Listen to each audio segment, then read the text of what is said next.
I have to write two things today. One is subversive and will never go digital. Handwritten. I don't know how I'm going to mass produce it. I don't have to necessarily mass produce it, but I could type it. But I don't want to use. Oh.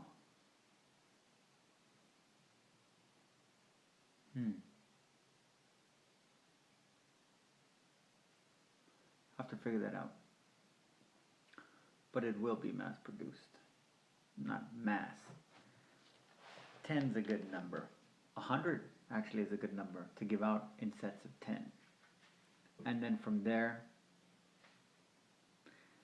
you wouldn't believe it if I told you. So anyways, but on that note, to counterbalance that one, I'll give you a clue. It's called the... Well, I guess this is like an ownership declaration. I don't know if you're supposed to write stuff and keep it a secret so that people are like, oh, they're more open to it. Fuck it. It's called solar swastika.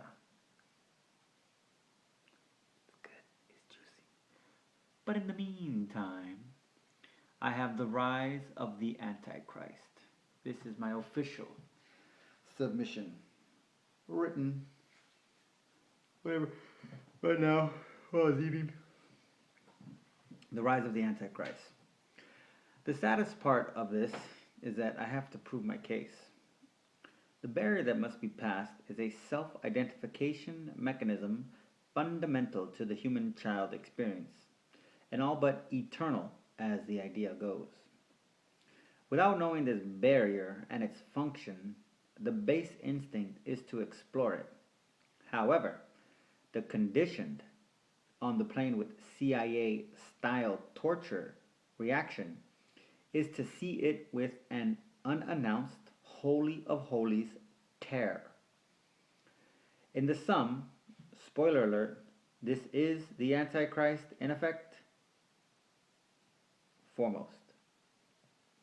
Everything else is the product or behavior produced, which without such activity there would be no character.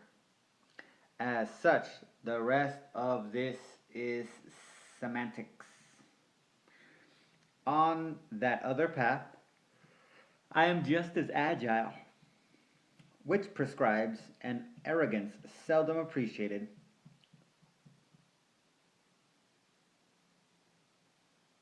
often disdained.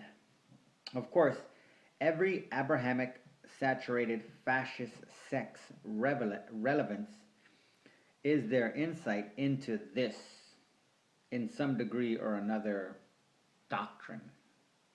A preacher that declares the Antichrist isn't going to kill anyone isn't a preacher.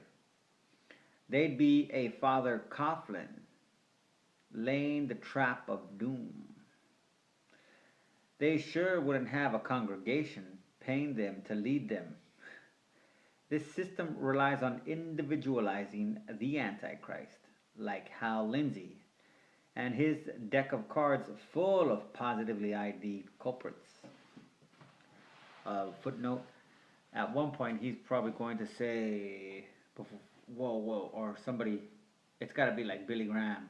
Well, the significance of Hal Lindsey is that he was able to track over the course of time a legacy of the Antichrist that otherwise we might not have seen, but luckily it was a race-based thing, and it makes it very easy. Go how? Okay, back to this. So what is one supposed to do to the Antichrist? While fervent in the charade of significance or insight, the pathetic, fascist, plebeian clergy will scale like a hyena to assure critics, parentheses,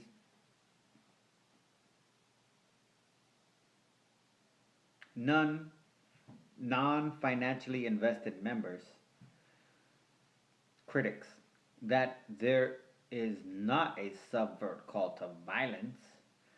Such a biological drone only wishes to do God's will and equip his flock, not democratically established, but divinely called, with critical data they need to not be one of the poor, evil, corrupt, scavenger pagans and false Christians, and or false Christians.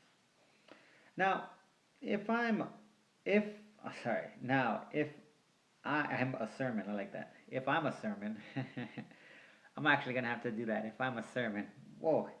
Now, if in a sermon, a pastor would tell the Genesis story about the term Christian, she would cater their version to their gods, which are the people paying them. No play and no pay. As the game goes, everything seems that the heliocentric point of reference is Israel.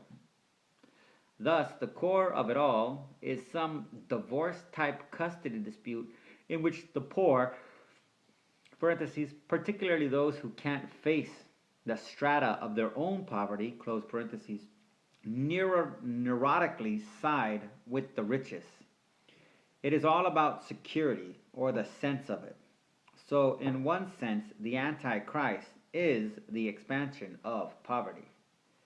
This is a very limited supposition. Don't run.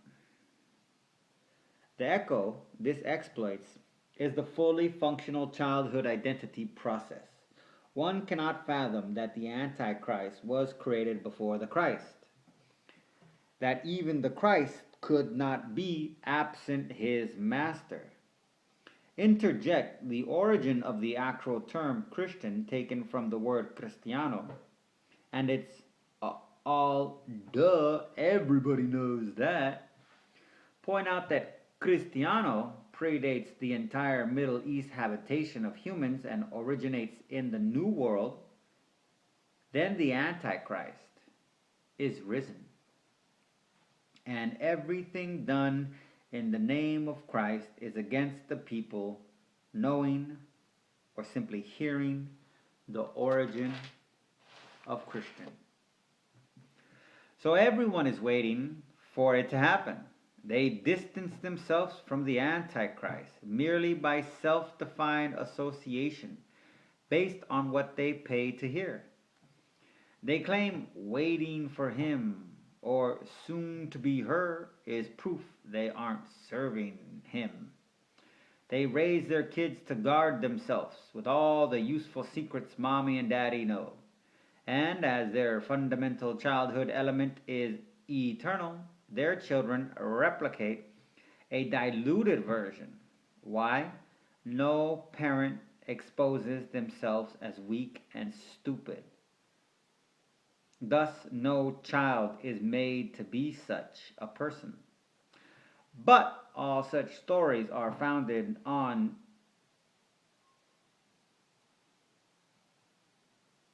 distorting truth, not embracing it. And when the truth can't be embraced, neither can children. And the Antichrist so grows. Human child after human child. Helpless, trusting, loyal, eager, needy, desperate, the child conforms to mommy and daddy. And they all live happily ever after. No commentary. I just talked enough. I'm tired.